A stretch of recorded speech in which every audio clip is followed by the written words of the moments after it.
Père et du Fils et du Saint-Esprit. Je voudrais vous saluer, vous tous qui êtes dans cette église paroissiale de Sainte-Thérèse de Macoury. Je voudrais vous saluer, vous tous qui, pour différentes raisons, nous écoutez par la magie de la radio Espoir. Je voudrais vous dire que Dieu vous aime, que Dieu est avec vous, que Dieu ne vous abandonnera pas, que sa grâce et sa bénédiction descendent sur vous. Ce soir, les tests proposés par l'Église vous invitent à comprendre encore, ou du moins à entrer en profondeur dans la vérité du sens du carême. Le carême, c'est un temps de vérité avec Dieu, de vérité sur sa vie, de vérité par rapport aux autres. Voilà pourquoi le Seigneur, en nous montrant les pharisiens, dit qu'ils enseignent, mais que nous ne devons pas faire comme eux, parce que ces publicains, ces maîtres de la loi, enseignent dans la chair de Moïse. Ils ont la connaissance, mais ils ne sont pas des témoins. Or, le carême, dont la finalité, c'est le matin de Pâques, nous invite à quitter ce qui est secondaire pour passer à ce qui est essentiel, à être des témoins vivants, agissants, concrets, dans un monde qui s'est effondré sous l'orage d'une aventure africaine. Le Seigneur nous invite à ce temps de carême à ne pas poser des actes pour qu'on nous admire, pour qu'on nous apprécie le martyr. Le Seigneur nous invite à la profondeur, à la sincérité, à la vérité de notre foi en lui, par rapport à lui et par rapport aux autres. Ce que Dieu attend de nous à travers les textes bibliques de ce soir, temps de carême, c'est que désormais, nous sommes invités non plus à faire des discours, non plus à enseigner, non plus à connaître, mais agir. Il s'agit de passer du discours à l'action. Et ce sont les œuvres que les gens apprécieront, ce sont nos actes que les gens apprécieront, ce sont nos bonnes œuvres qui vont convertir. Comme disait le pape Jean-Paul II, je pense, le monde aujourd'hui n'a pas besoin de maîtres, mais de témoins. Et si le monde croit aux maîtres, c'est parce que les maîtres sont devenus des témoins. Nous sommes donc invités à être des témoins et des témoins vivants, des témoins agissants.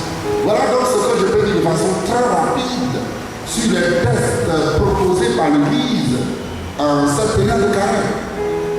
Mes chers frères et sœurs, je suis là ce soir invité par la communauté catholique des Saintes Claires de Jésus à partager avec vous, car c'est un temps de formation, c'est un temps de partage, c'est un temps de conversion dont la finalité est la résurrection.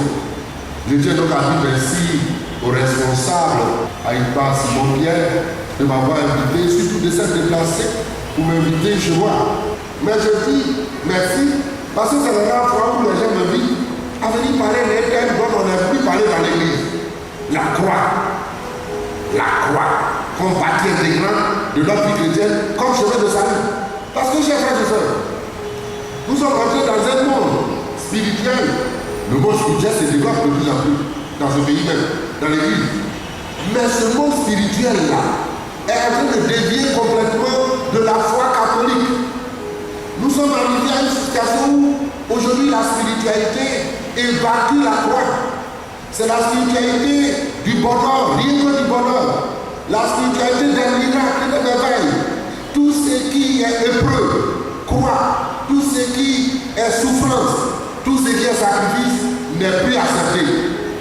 Alors, on va changer de religion, voltiger de religion en religion, parce qu'il faut trouver la religion où on ne pleure plus. J'ai même vu en anglais, une religion s'appelle on ne pleure plus ici, cessez de pleurer. Et c'est brûlé, mon œuvre. Vous avez vu les gens qui sont à la souffrance.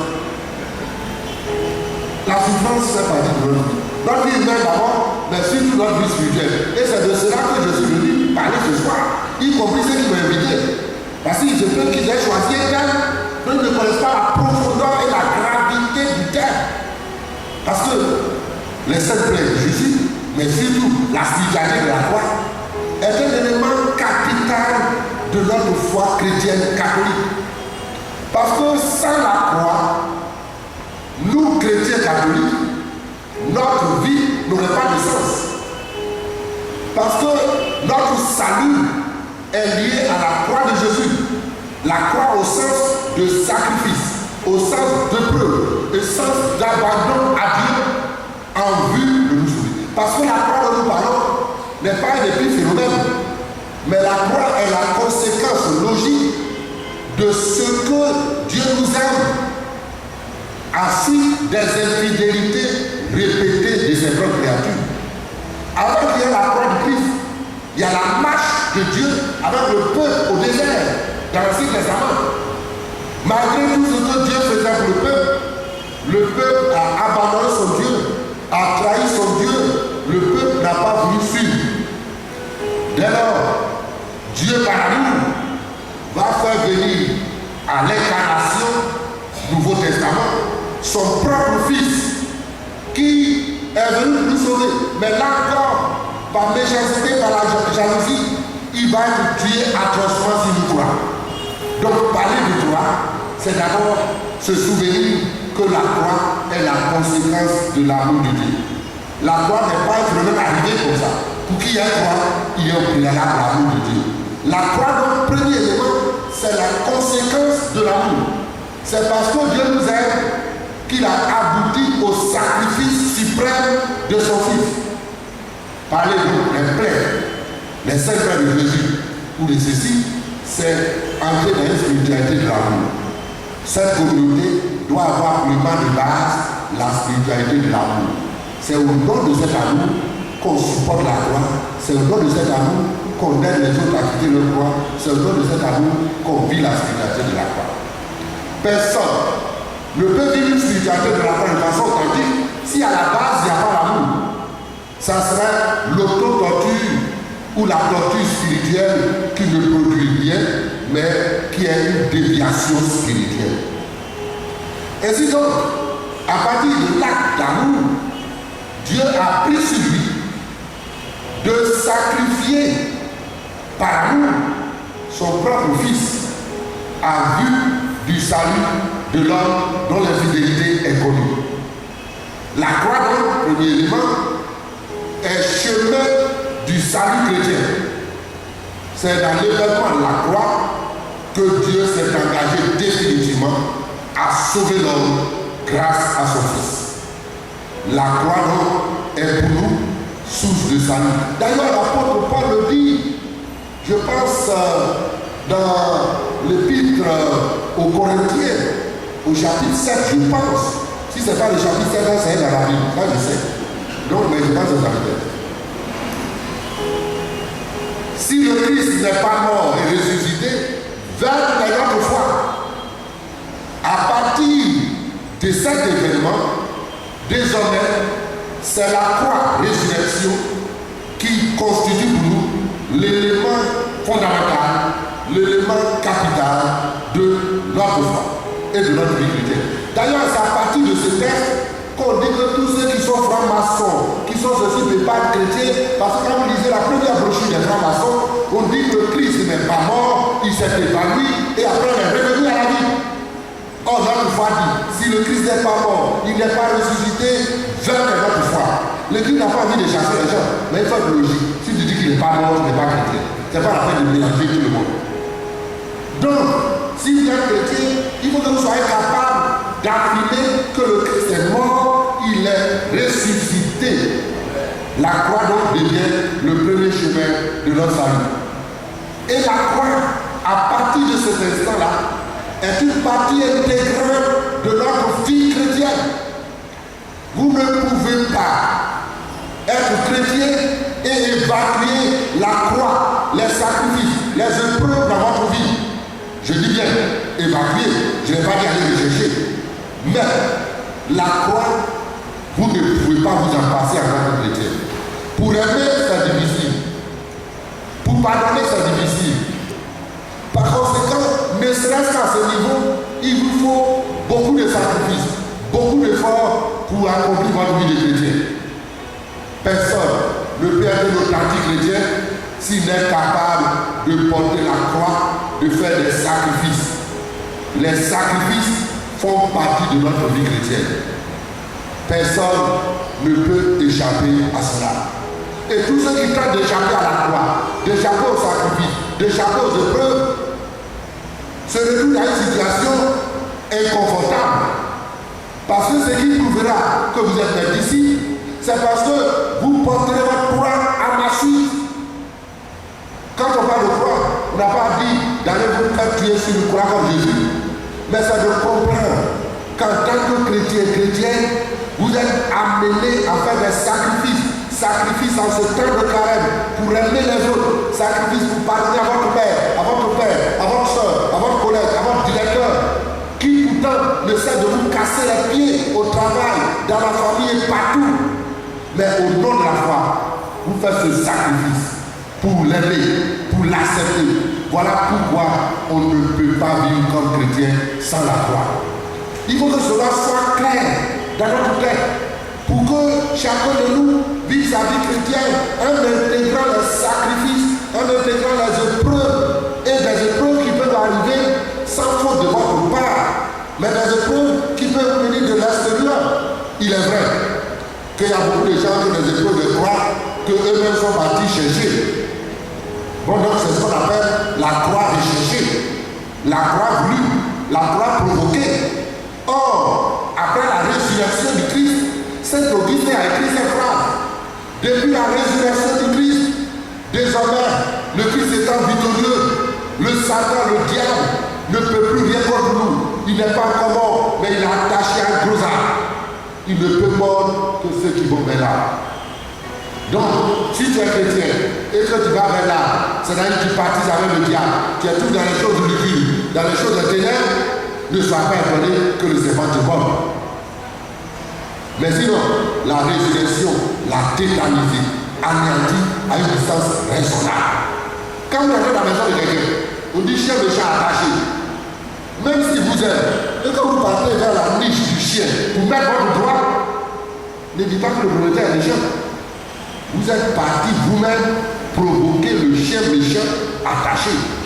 Et c'est ce que beaucoup de chrétiens font pour après dire je souffre, je porte ma croix. Là, j'ai relevé là-dessus. Non, je suis venu parler de la croix. Mais je ne suis pas venu parler de votre force au pouvoir dont vous parlez. Je porte ma croix.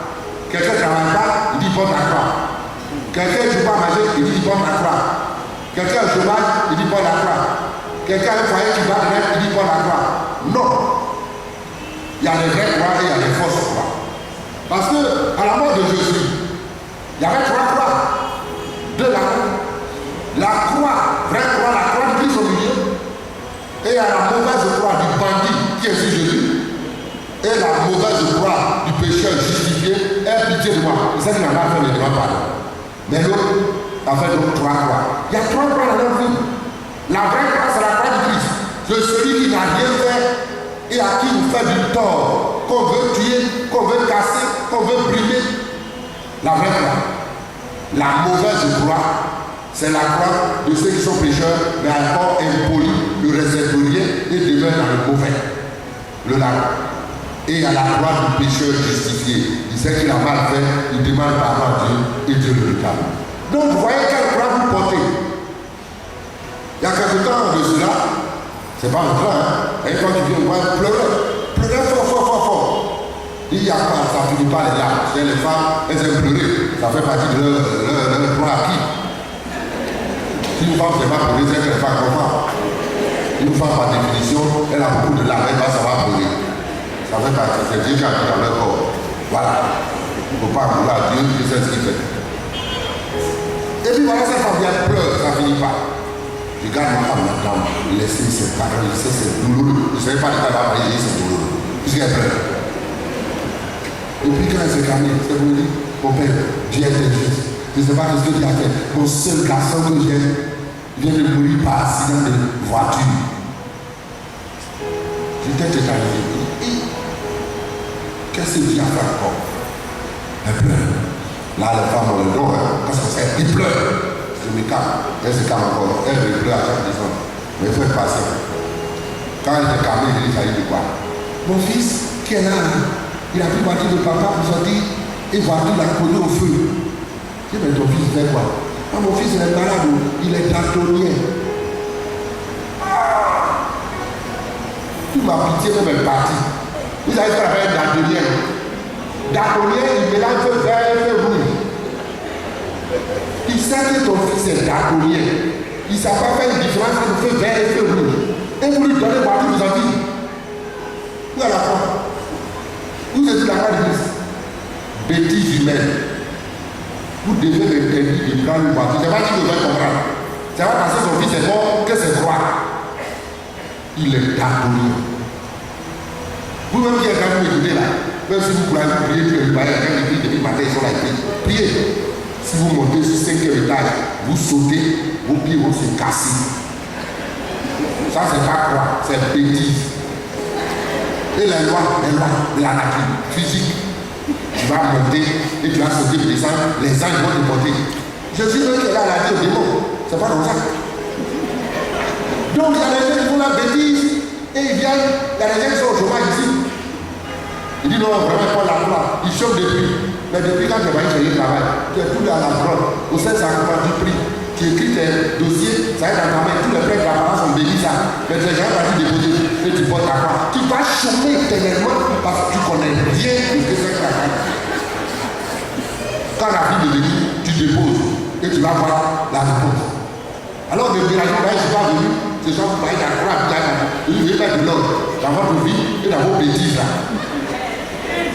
Vous êtes dans la maison, vous portez pour la croix. Arrêtez ça, hein? La croix du Christ, c'est le chemin de salut, c'est la croix d'amour, la croix de la vérité, la croix de la justice. C'est pas n'importe quoi. Tu es marié, tu es dans la maison, tu portes ta croix.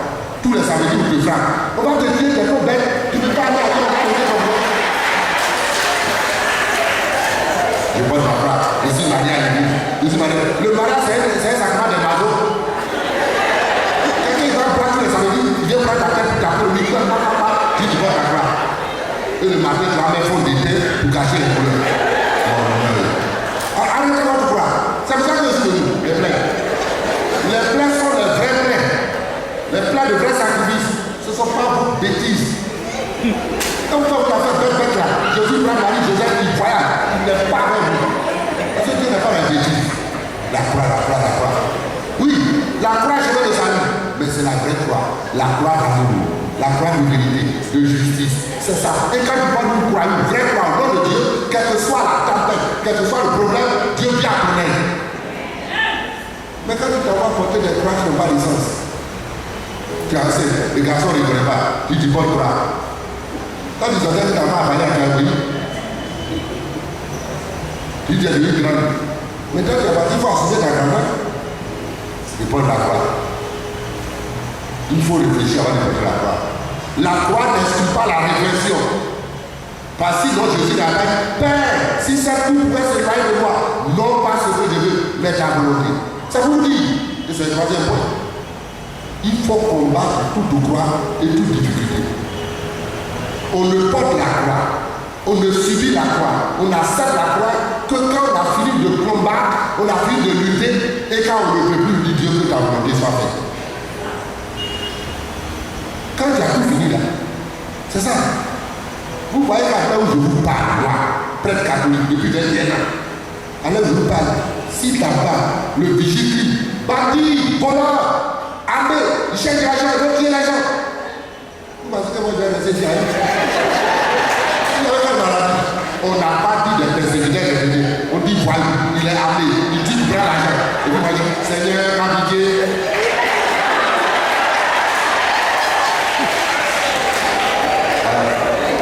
Je dis à ceux qui peuvent sauter, suivez-moi. On va aller, demain, on va venir faire la messe ici.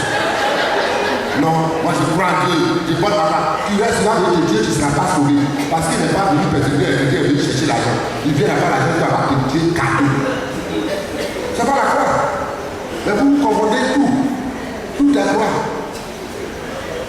La croix, c'est quand c'est au nom de Dieu. Les bandits qui viennent là. Où est Dieu là? Où est Jésus qui vient là? Et toi, tu es assis. Et là, c'est pas de marcher. Oh, viens chez ma vie. Toi, tu as regardé Jésus. Il faut regarder. En tout cas, la veille, j'ai parti avec la même. Elle ne me suivait pas. Parce que la Vierge Jésus, là, ils ne sont pas des choses belles. On dit bandit. Le gars a crié, on dit bandit, ils sont armés. Ils vont tuer les gens pour prendre l'argent. Il ne peut pas laisser que l'argent vienne nous bâtir. Demain, tu vas avoir encore l'argent. Donc, ayez un petit système. La croix n'est pas au-delà de la réflexion. Il faut d'abord réfléchir pour voir ta souffrance, ton épreuve, si on ne peut rien faire humainement. C'est quand on ne peut plus, qu'on confie à Dieu et Dieu s'occupe du reste. Le Dieu à qui nous croyons, ce n'est pas le Dieu du possible, c'est le Dieu de l'impossible. Le possible à la portée. Et les gens qui disent l'enfant dans les parents, mon père, il faut prier pour que mon enfant dans les enfants réussissent. Je lui dis, ça n'a rien à voir avec nous. Moi, je n'ai rien à faire. Je n'ai pas demandé à Dieu de me faire prêt. Il m'a fait prêt, il m'a donné le produit des prières. Tu vois, Abraham, même tes enfants, ils sont les femmes qui vont voir les enfants. Mais, je dépose ma main. Oh, éternel, mon Dieu, tu es puissant. Tout ce que tu veux, tu le fais. Voilà, ces femmes, ces enfants, ils sont 4 ou 5. Ils veulent réussir à les enfants. Oh, si j'ai étudié qu'ils réussissent, ils ne vont pas dire qu'ils échouent. C'est quand Dieu commence. Prière d'arrangement. Vous avez Dieu d'arrangement. Tes enfants n'ont pas été pendant l'année. Tu veux compris et puis ils vont gagner. Et c'est ce que je dis. Alors quand les enfants veulent jouer les 5, et je porte ma part. Cette année, ça n'a pas marché. Non. Attention, hein. Méfiez-vous. Vous êtes là, vous voulez croire en Dieu. Dieu vous a créé pour être heureux. Si quelqu'un est dans la misère, dans la souffrance, dans la pauvreté, ce n'est pas une création de Dieu. Dieu vous a créé, il vit que c'était très bon. Il a dit que c'est à la tête et jamais à la queue. Si vous êtes dans le malheur, dans les épreuves, dans les souffrances, c'est la faute à l'homme, ce n'est pas la faute à Dieu. Donc il faut vous battre pour trouver les moyens pour sortir. Et quand vous ne pouvez plus, vous dites au Seigneur, aide-moi, que ta volonté soit faite. Au commençant par dire, c'est bien, il faut lutter. Alors je vous le dis, quand j'ai été braqué à l'Opougon par des bandits, ce pays qui est rempli de bandits maintenant, ils ont mis le pistolet sur la tête. Couchez-vous. Et les gens ne veulent pas le bandit. Non, moi je crois à Dieu que je suis prêt. J'ai une foi solide. Couchez-vous. Mais moi je ne suis même pas couché, je suis de tout mon nom. Et je ne donnais pas. Je refais par Dieu qui croit que je donne. Et quand je refais, ils sont partis. Je me suis levé, j'ai pris ma tête. J'ai demandé à ma petite de voir ici. Bon. Il t'attend à la société. Et toi, tu le savais ici. Non. Ne me touchez pas. Il faut te tuer bêtement. Alors, ne mourrez pas bêtement. Mourrez pour les bonnes causes. Il y a plein de gens qui sont morts pour de fausses causes. Voilà. Il y a ma nièce qui est décédée. Alors qu'elle a fait l'accouchement, ça n'a pas été bien. Deuxième, c'est pas bon.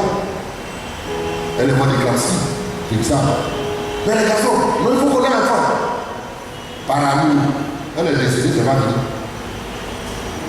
Ça, c'est pas croire. C'est pas croire.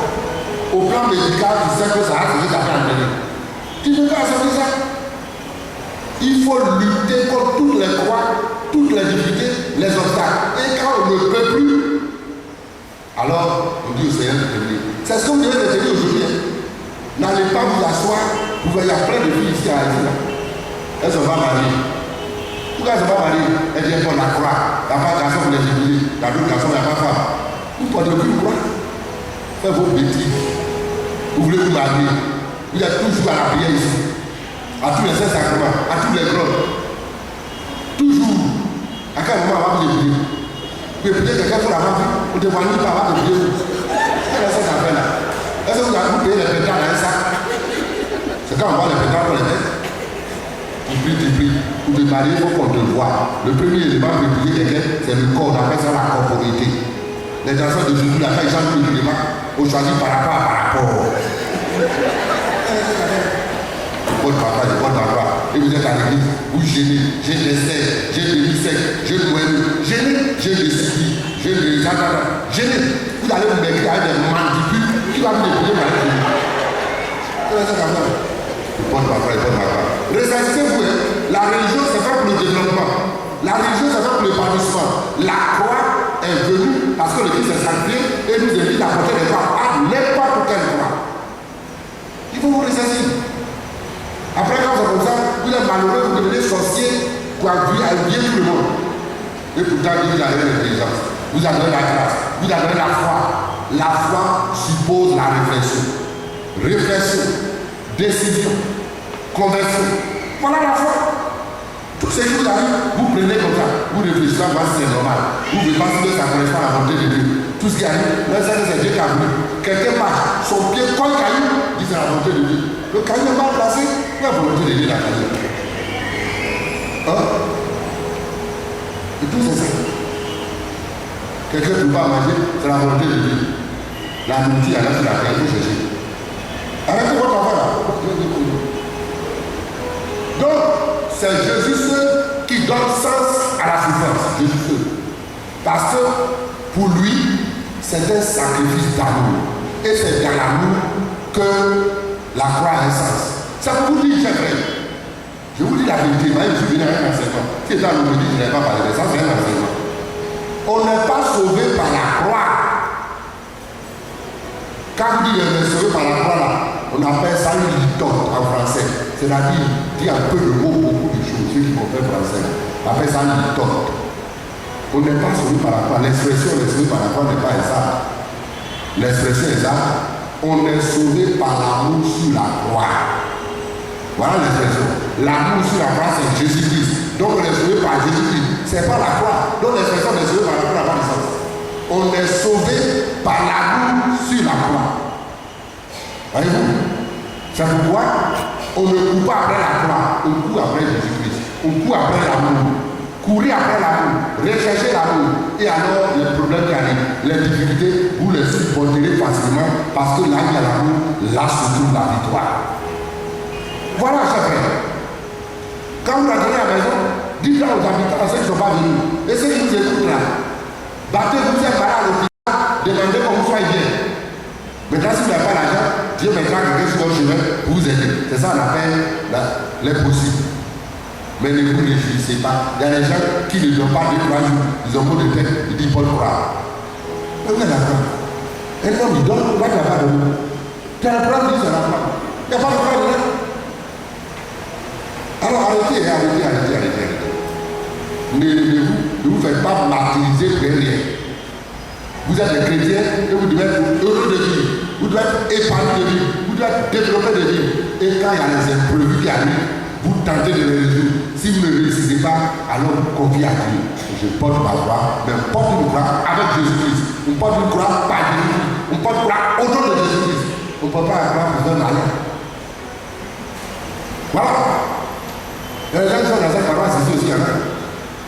Depuis qu'ils ont rencontré Jésus-Christ, c'est pas ils prennent plus soin de leur corps. Ils ne font plus rien de particulier. Quand ils parlent, moi maintenant je suis pour Jésus-Christ. Je porte ma croix, je ne m'habille plus, je ne porte plus là. Ils vont porter leur pardon pour venir à l'église tous les jours. Des chaussures déchirées. Comme si Dieu, on ne peut pas le louer avec ce qui a de valeur. L'heure, l'argent appartient à lui. Et vous là, ne fatiguez pas tout le monde. Dieu vous aide, mais vous commencez à exagérer. Vous avez un petit problème, c'est la croix. Il y a un problème, il faut t'asseoir à réfléchir. Voir si tu n'as pas les capacités. S'il n'y a pas quelqu'un qui peut t'aider. Il y a des gens qui sont mariés, ça ne marche pas dans leur foyer. Et tout ce que tu vas faire, c'est venir au Saint-Sacrement à la croix. Il prie, Seigneur, mon foyer marche pas. Ah! Pourquoi Dieu aussi a donné l'intelligence aux hommes d'aider les autres? Va voir les gens, ils vont t'aider aussi. Ce n'est pas parce que tu pries seulement que ça va résoudre le problème. Il faut aussi que tu as besoin d'intermédiaires, de médiation. C'est tout ça qui fait la foi chrétienne. La foi chrétienne, c'est pas seulement la prière. Pourquoi vous ne devez pas prier à la maison qui dit oh, vous venez parce qu'on vous parle, on vous éclaire. La foi, c'est un ensemble. Alors, chers frères, je vous invite à ne pas évacuer la croix de votre vie, mais à ne pas porter n'importe quelle croix. Il faut que vous portiez des croix qui ont sens, qui ont valeur. Et quand vous ne pouvez plus, alors vous le mettez à Dieu. Mais ne acceptez pas tous les petits problèmes qui arrivent. D'ailleurs, vous, on m'a invité à venir, je me suis dit, il n'y a pas de voiture. Comme je n'ai pas de voiture, j'ai demandé à quelqu'un accompagner ma vie en tenant compte de son temps. Et si je reste là-bas, je suis prêt. Seigneur, je fais tout. À 19h, amène-moi ici. Vous pensez que je serai là? Depuis quand vous avez vu Dieu avec une voiture qui transporte les têtes, il les a pas vu. On ne te dit pas enseigner, qui attend Dieu pour te transporter. Dieu il est transporteur. Jésus il est transporteur. Même le musée qui est là, il ne partait pas tout le travail, il parlait de Dieu. Mais ça c'est vous, hein. Et revenir à la foi véritable. Pour que quand vous voyez la vie de croire, c'est à cause de vous que les gens ne passent. Tu vois un chrétien quand il passe, tu penses qu'il va à la mort. Quand tu vois sa démarche, il est ça un moribond. Quand tu le vois s'habiller, on dirait qu'il va au champ. Il n'est jamais heureux. Son visage est serré. Il n'est jamais gai. Ton visage est serré. Tu n'es pas gai. Déjà, tu n'es pas beau. Si tu es encore comme ça, tu vas faire fuir les gens. La croix de Christ nous a dit à donner envie aux gens de vivre, à ressembler au Christ, à faire comme le Christ. Il parlait du village, il enseignait, il donnait espérance aux gens, il libérait les enchaînés. Nous aussi, nous sommes disciples du Christ. Ça se dit que nous portons la croix. Mais avant de porter la croix, la Bible dit dans les actes de l'apôtre, il parcourait du village à Palestine. Et il faisait le bien. Sa fonction est de faire le bien. Nous aussi, faisons le bien. Faire le bien déjà est une croix, un sacrifice. Prends ton argent pour faire du bien aux gens. Prends ton temps pour faire du bien. C'est un sacrifice. C'est ça. Mais quand tu fais ce bien, tu sauves des vies, tu libères des personnes, tu engages des personnes, tu les protèges. Que cherchez-vous encore? Vous pensez que c'est quand vous serez lapidé, quand vous allez souffrir, comment dit vous portez la croix? Cette croix, on n'en a pas besoin. Mais chaque fois que tu fais du bien à quelqu'un, chaque fois que tu as un projet qui peut faire du bien aux autres, chaque fois que tu t'engages sur le chemin d'aider les autres, tu portes la croix, et ça te coûte et le temps, et l'argent, et les sacrifices. Voilà la croix. Alors, ceux qui portent les 7 frères de Christ, ce qu'on vous demande d'abord, c'est d'aider. Il ne suffit pas de créer une communauté, vous dites la croix de Christ, mais vous ne vous pas. S'il n'y a pas l'amour dedans, vous êtes des farceurs. Il faut vous aimer d'abord. Le premier élément de la croix, c'est l'amour. Et si l'amour est là, la croix même devient facile à porter. Voilà tout. Et donc tout à l'heure, je vais prier. Je ne vais pas prier pour que le Seigneur me donne la grâce de porter la croix. La croix est une mauvaise chose. Il faut lutter. Je vais prier pour que le Seigneur brise vos croix. Et qu'il vous libère des croix. Que vous soyez plus heureux, que vous soyez heureux. Parce qu'il y a plein de gens qui ne sont pas heureux. Ça veut dire que le monde est devenu bizarre à la paroisse même. Quand ils viennent à la paroisse, tous leurs frères là, ils vont mettre ça sur les autres. Tu prêches, ils sont en colère. Tu manges, ils sont en colère. Tu te prends les enfants, ils sont en colère. Ils ne sont jamais heureux parce que ça va se faire un bonheur. Alors je vous mets en carré, je termine là. Tous ceux qui ne font rien pour lutter sur la terre, pour être heureux, afin d'aller sur le royaume, et qui parlent maintenant, je porte la croix, je souffre, et je vais par là. Vous n'irez pas. Vous n'allez pas venir là-bas pour vous gêner, vous n'y voulez aller. Tu n'as jamais appris à jouer au football ici. C'est pas là-bas que tu vas jouer au football. Tu n'as jamais appris à être heureux. C'est pas là-bas que tu seras heureux. Apprends à être heureux ici. Fais tout pour être heureux. Fais tout pour donner le bonheur aux autres. Là, quand on comprend là-bas, tu seras comme un vrai heureux. Mais tu n'as jamais été heureux. Tu vas être heureux comment? Alors arrêtez la religion de la persécution. La religion de ceux qui pensent qu'ils vont être sauvés parce qu'ils ont porté les croix. La croix est partie intégrale. Mais on ne recherche pas la croix. On ne coupe pas la croix. On assume la croix quand on ne peut plus faire autrement. C'est tout. J'espère que vous m'avez compris, hein? Et quand vous allez rentrer à la maison, vous n'avez pas laissé votre ami vous tuer cadeau. Il y a des gens qui sont là. Ça me dit à lui. Ils vont frapper leur camarade. Et ils vous frappent à un difficile. Quand il est parti boire ses amis, que son cerveau est rempli de boissons, c'est là qu'il veut prendre tête de son ami pour taper le but. Bia. Et l'autre après il prie, Seigneur Dieu d'amour, tu as vu ce que j'ai subi ici? Vraiment, au nom de cet amour, il faut me soutenir, il faut rester là pour tuer cadeau. Et pour le frère, on va venir chanter. Au ciel, j'aurai la voix à eux. On a dit de dire là, voilà. Vous êtes des margeaux bien bas. Ah bon? Ressentissez-vous, hein? Soyez des chrétiens habités par l'Esprit de Dieu, éclairés par l'Esprit de Dieu. Des chrétiens qui savent que Dieu les a créés pour faire le bien, pour être dans le bien, pour être dans le beau, pour être dans le vrai, et non pas pour végéter dans les petitesses. Ok? Votre vie va changer. Et votre vie changera. Ceux qui ne veulent pas d'argent, on va vous obliger. Si tout le monde était un peu heureux là, il n'y aurait pas de sorcellerie dans le monde. Il n'y a pas de méchanceté. Tous les sorciers sont méchants. Tous les méchants sont envieux. C'est parce qu'ils ne veulent pas. C'est tout. Alors, chrétiens, vous allez m'asseoir. Ce soir, allez arrêter votre croix bizarre et revenir à la réalité de Dieu. Cherchez Dieu dans la vérité. Cherchez Dieu en combattant pour être meilleur. Vous êtes des combattants, comme dit Paul. Votre vie chrétienne, c'est un combat. Et vous devez mener le vrai combat. Le combat de la victoire, de la résurrection. À la résurrection, le tombeau est ouvert. Il n'y a plus de pourriture, il n'y a plus de mauvaises choses. La vie triomphe. Et cette vie va triompher. Triompher dans vos cœurs, triompher dans vos familles. De telle sorte que vous êtes content d'être chrétien dès ici-bas pour terminer dans le royaume. Mais ne soyez pas malheureux aussi en espérant que Dieu va vous prendre là-bas. Dieu a toutes les choses à faire. Amen.